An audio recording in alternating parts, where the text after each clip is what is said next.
Hi, how are you today? In this video, we're going to talk about how to approach your loved ones if you suspect that they have suicidal thoughts. I talked about the warning signs of someone who may have suicidal thoughts in this video. Check it out if you want to know more.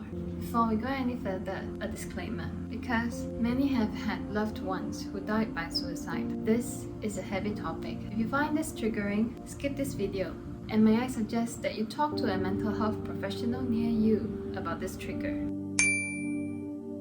I'm Huey. I'm a licensed professional counselor at Heart to Heart with Me. A couple of weeks ago, a bright star, Coco Lee, died by suicide. It was a shocking news to all. I want to shed some light into this topic because research shows that suicide rate increased after a celebrity died by suicide. An example, research shows that suicide rate increased by almost 10% after the death of Robin Williams. When it comes to suicide thoughts, there are many misconceptions around this topic. I talked about the different myths in this video. The most important thing that I want you to take away from that video is research shows that acknowledging and talking about suicide does not increase the risk of suicide. In fact, it has the opposite effect. Now, let's dive in on how to approach this topic when you suspect that your loved one may have suicide thoughts. Before you approach them, know that this is a tough conversation to have. There's a pretty good chance that they'll deny it and push you away. Sometimes when they are in such despair, they just want to push any positive attention away. Even though they might push you away, it's important that you are patient and persistent, gentle and firm. Because when you show support and care, you just might save their life. When you approach them, you want to start with what you observed lately. What do you see that's different from before? How are they behaving differently than before? Like, they used to go out a lot, and they are staying in most of the time lately. Or they are more irritable, angry, sad than before. It could also be that they talk about death a lot lately. They may say things like it wouldn't matter to anyone if they are gone. Please check this video for the other warning signs. Tell them that you care about them and that you're concerned about the change in behavior lately. Ask them directly what's going on. Are they thinking about death? Let them talk. Sometimes, just by you showing that you care, they will open up and tell you about their struggle. At the same time, there's a good chance that they'll brush you off and tell you they're fine, don't bother them. If they push you away and you're not convinced that they are fine, this is when you have to go in and tell them, I'm concerned that you might be thinking about hurting yourself. Are you?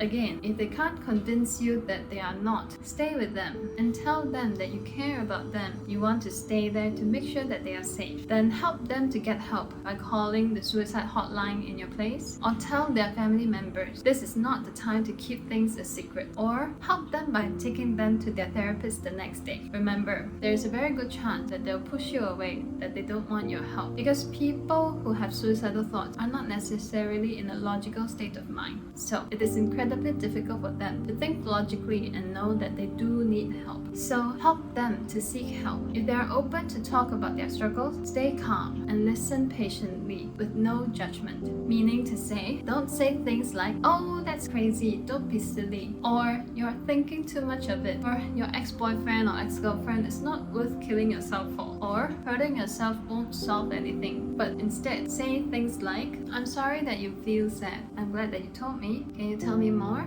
Or, I care about you. How can I help? Or, we'll get through this together. Let's keep you safe. I want to stay here to make sure that you are safe. Let's call a crisis helpline together. Your support and care as a loved one is irreplaceable, but at the same time, it's important to get professional help. I know that I'm repeating myself, but it's important that you know and remember that. Because this is the time to break their trust and save their life. Tell them, I care very much about you and I have to do something. It's either you call someone and get help, or I'll call someone to help you. If the person that you're trying to help is a teenager, parents involved. If they are in critical condition, meaning the thoughts of ending their life is really strong, bring them to the hospital and tell the doctors and nurses that this person is at risk of harming themselves, and the hospital will do their best to keep this person safe. Please share this information with your loved ones. You just don't know whose life you save. If you find this information helpful, give us a like and subscribe. Comment down below and let us know if you have any question about this. If this topic interests you, watch this next video.